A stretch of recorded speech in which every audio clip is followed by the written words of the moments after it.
lovely Cascadu or Hassa. Come on into Jenny's Walk and let's see how to make a lovely curry, Hassa or Hassa curry with pigeon peas. Come on in, let's get cooking. Dear foodies, Jenny's Walk here on Liberty Avenue, Spice World, and Sandra is helping us choose the Cascadu or the Hassa. She said you have to look. Like this is not good. That is red, I She think. wants more redness on the gill, so she's choosing. I don't want big ones, Miss Sandra. I want more like small. Yeah, this is that's a big. All right, one more like that size, red, as she would say. Look for the gill that is red. Oh, it smells fresh, my dear foodies. If you could only smell, she is really good. I can smell like the lagoon scent because Granny used to plant rice, and in the rice line you used to find this when I was a little girl. You know, those were those beautiful days. It's all gone now. So this flour is good? Yes, thank you so much, Miss Sandra.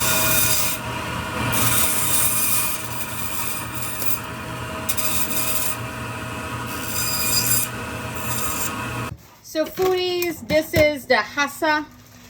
As we all know it, my Guyanese brothers and sisters know it as Hassa or Cascadu, known in that beautiful island of Trinidad and Tobago. My Guyanese brothers and sisters know it as Hassa.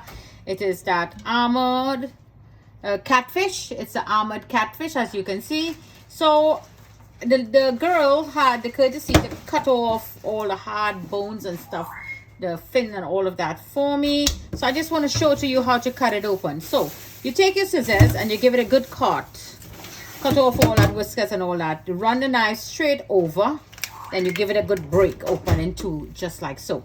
Now that you break that open, everything is exposed. The abdominal cavity is exposed. Gently roll your hands. Be careful you get cut because it could be very hard and sharp. You pull all the belly and the eggs out, and now you're going to go in and take, just as any other fish, you have to take off all the gill. So just be careful again because this armor plate is its protection from predators. And you give it a good clean and you take everything out. Okay, now when you finish doing that, pull all the stuff out. You see it's really red and nice. You know it's fresh fish. So let me just move on and then I will continue. So in here I have my little brush, and you're going to give a lot of salt, generous amount of salt. You're going to pour in there because what salt does, it disinfects your fish. So you're giving it a good scrub because you see how this is. You want to give that a good scrub, give it scrubby. And this is a muddy fish, so you really want it's deep into the mud. That's how its life is. So you're going to scrub it up really nicely and get it all clean. Good scrub for a good amount of 5 minutes or more, but I'm just showing you quickly how you do it. And after scrubbing it, we're going to soak it in milk. So let me finish up cleaning the rest and I will be right back.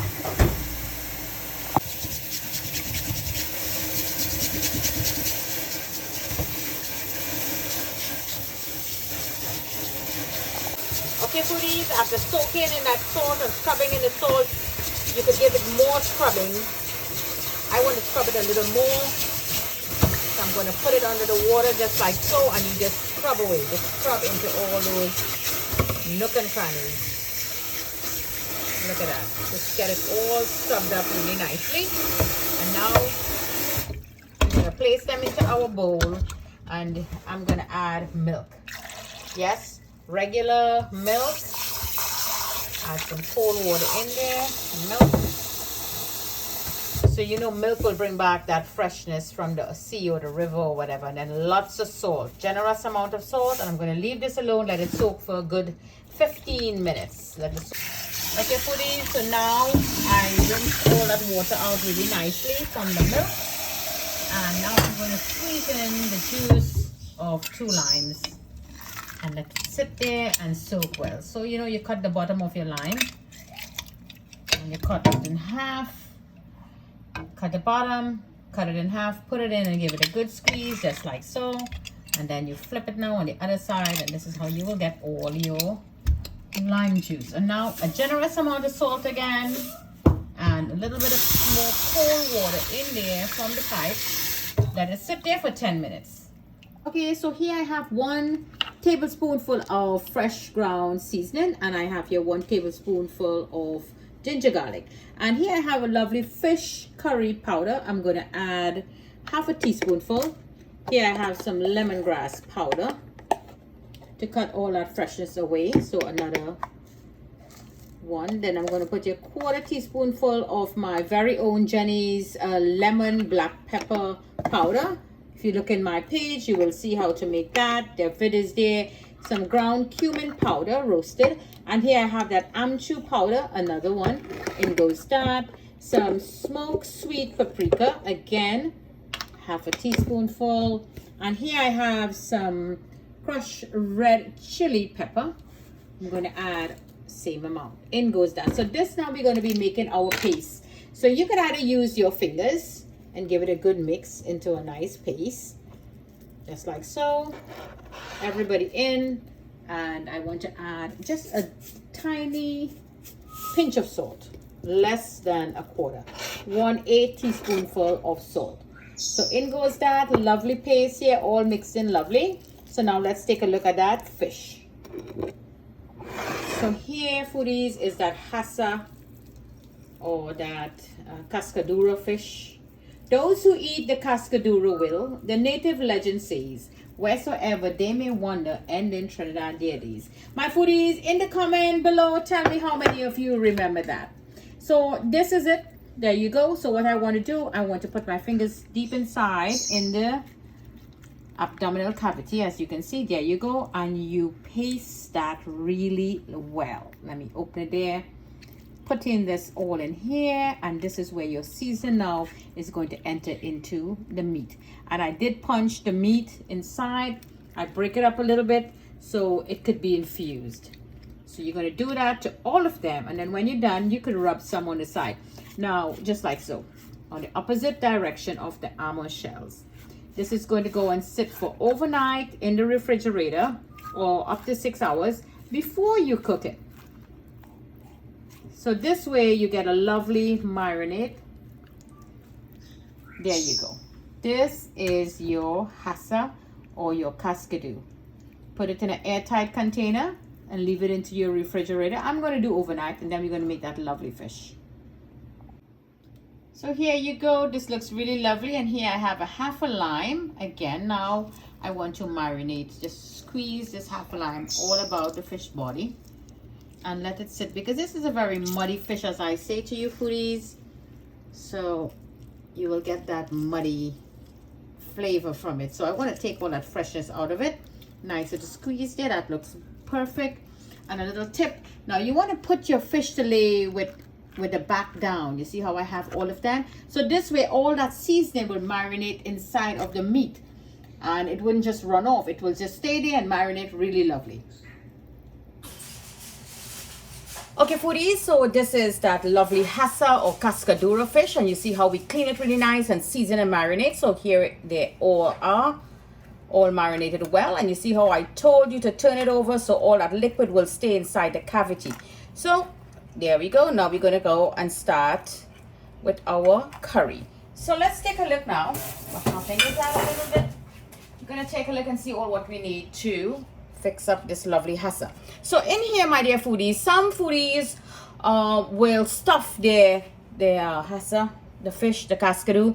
You could either use green pigeon peas is a number 1. You will always find that it's stuffing in the abdomen cavity of the fish. So they will either season this or plug it in there, put whatever seasoning, marinade you want into it, and you could stuff it. In here I have scape. This is garlic scape. You know, Jenny do things a little different around here. So you will get this in the farmer's market right now. This is tamarind or tambarina. You could open the shells out of it. This is mango, just simple regular mango that I got in the Bengali store. You see I cut it in half, and I cut it to this size, and then I cut it into this size. I would like to add this into the cavity, the abdominal cavity of the fish, and this is carrots.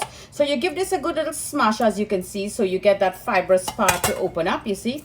So this way the scape will let it flavors out and infuse that fish. So this is a lovely, wow, this smells so divine. I love to cook with the garlic scape. It'll give you a nice garlic flavor in there, or if you wish, a little crack. There you go. and you just pull it apart and it exposes the fruit, just like so. You could put this also, it will give a lovely tangy sweet flavor to your fish. I'm going to fix that up really nicely. So what I'm going to do before we move over, this is ground sumac. Sumac is a lovely Mediterranean spice. It has that tangy sweet flavor, and this I will add a little to my, I need to open this on the bigger side. Just add a little bit into this. There you go, that's about good. And you just give it a good mix. If you want to add a little Himalayan pink salt to this, and this is what I will be using to stuff my Hassa or Cascadu. This is my stuffing. Moving on now, so I have some pigeon peas as I showed you. We're going to be using that. My jalapeno peppers from that beautiful island of Trinidad and Tobago, some scallion, onion and garlic, and I'm also going to be using ginger garlic paste. Here I have that mango. I cut it up, and some tomatoes because I want a nice tangy taste, as I say. So I'm going to be infusing it with that lovely fish curry powder that I pick up there. As you see that video a couple weeks ago where I was on Liberty, I got this at that Spice World. Pick that up there. Some coconut milk powder if you have liquid, if in the can, or if you have the fresh one, all well and good. Some coconut cream. You could get all of these stuff on the link that is at the bottom of the recipe on Amazon. I have my curry leaf, black mustard seed, and some what is this, cumin. I get it, I'm forgetting already, foodies. And this is that riri peppers from Guyana, as you see in that video also, where we got that from Dave's. And what else I would be using, so this is my hing that gives lovely flavor. Hing or asafoetida give lovely flavors to curry. You must put it in tight because you know the whole house will be smelling. So I have it in an airtight bottle there. And our little bit of turmeric to give a nice yellow color. And I think that's about it. And I'll be using some coconut oil, my curry leaves, and that's about what I'll be using to put this lovely curry hassa or curry cascadura fish together with some pigeon peas. So let's move over now to the fire. So in my pot, I already have 2 tablespoonfuls of oil, that coconut oil, the link is there. And I'm going to add that 1 clove of garlic and this onion. I'm going to cook this in for 10 minutes. That's right, foodies, 10 minutes. I'm going to caramelize this onion until it gets translucent. And this way we're building flavors. That onion is going to release that sweet taste that we're going to infuse that fish. So let this get a good fry. We'll be right back. So at this point, you see I'm not burning it up, the garlic infused, and let it color out, let it flavor in a nice light brown. I am going to add 2.5 tablespoonfuls of water. And you see the heat is low because there's no fighting with the water and the oil. And now I'm going to let that onion cook down until it gets translucent. Okay, so this is what I'm looking for. I'm going to raise the heat now. You see there's no water, and you see how lovely. This onion is very sweet. If you're DME foodie, go ahead and take a piece out and try it yourself. So give it a good back up just like so. And now we're going to add our, let me get this out. This is that black mustard seed and cumin. We're going to give that a good 30 seconds. And this is that curry leaf. So let me raise the heat up a little bit. Okay, foodies, so here I have my fish curry that I bought. And I have some asafoetida and some sumac or za'atar. I think, yeah, it's sumac. Sumac is tangy and nice, sweet and sour taste. And I have some turmeric in there. I'm going to add that in just like so. And this is not going to burn up. We're just going to let it infuse for a quick 30 seconds. Stay with me. Lovely, nice little bubbles there. Not too much, just a nice little 30 seconds. And now in goes the mango, the pimento peppers, and that tomato. So now this is going to let some water in there. We're going to cook that mango up a little bit, just like so.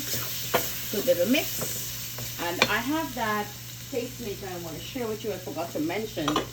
This, my dear foodies, is green seasoning or my sofrito. My foodies who follow me know it's a whole bunch of green herbs.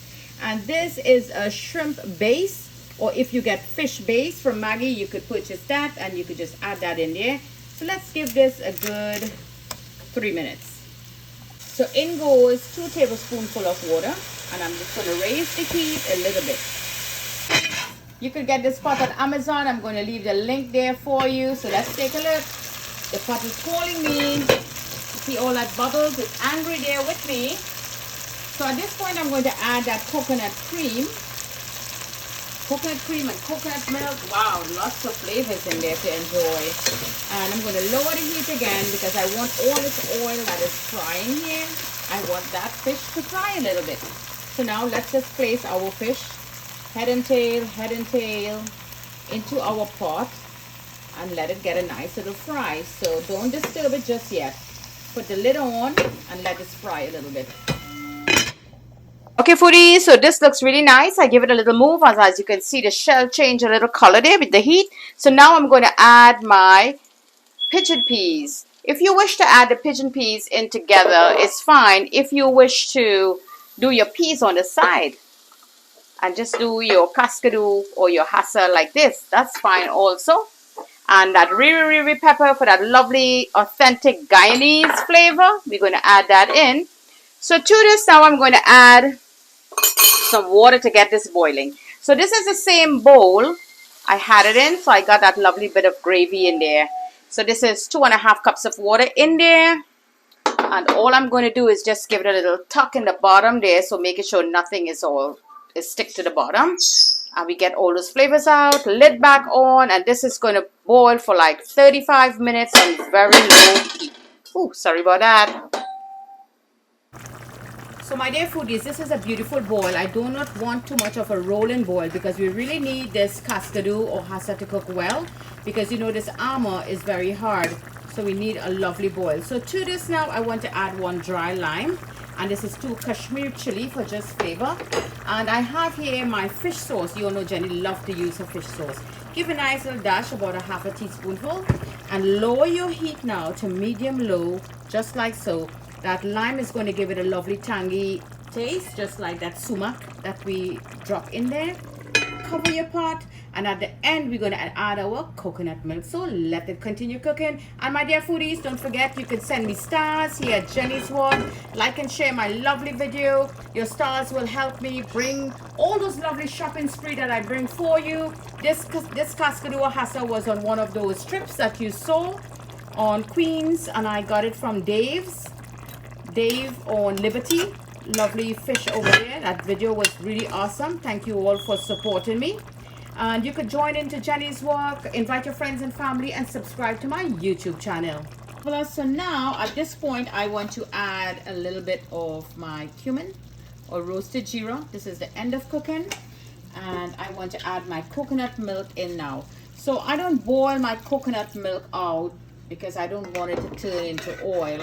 So I add the coconut milk at the end and just let it infuse in here for like 5 minutes, so you'll get a lot of real coconut flavor. Now so many of you will put it at the beginning and just let it boil. That's not a problem. You could do it that way, but you know here at Jenny's Walk I do things differently. So I'm going to let this come up now to a little boil and let it boil for like 5 minutes, and we all done. Love. So the coconut milk is in there, and now I'm going to add that scallion, and it's coming to a nice boil. So let's wait again now. So 1 minute went, we have 4 more minutes, and this Cascadu is all done.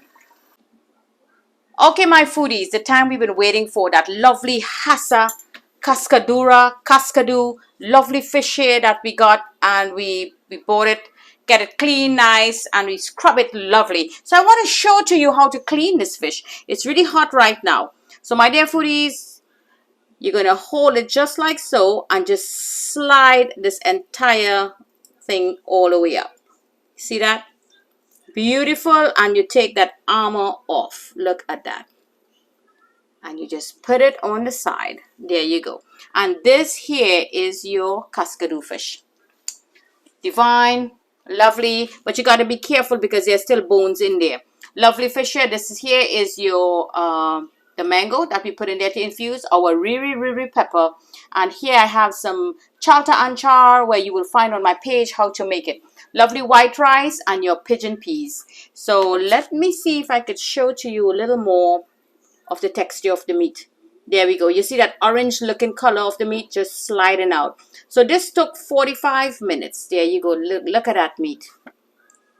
You see, and let me try this. Oh wow. This is so sweet. A nice little tangy taste from the lemon, from the dry lime or lemon, and all those flavors there going on with the spices I can taste. Really lovely, wonderful marinade. So you just give it a good little scrape, or if you're using your fingers, you just use your fingers and you clean it off like that. And of course our stuffing is in there, really cooked. Look how soft and nice that mango is, really cooked nicely. And of course that riri pepper, you're just going to pop that pepper in, open it out, and you get all that flavors in there. There you go, and you enjoy that with your Cascadu or Hassa. Lovely dish here from Jenny's Walk. Thank you all for joining in. Nice little cleaning, chopping, washing, scrubbing. Lovely video here. Thank you for joining me. From my kitchen to your kitchen. Happy cooking.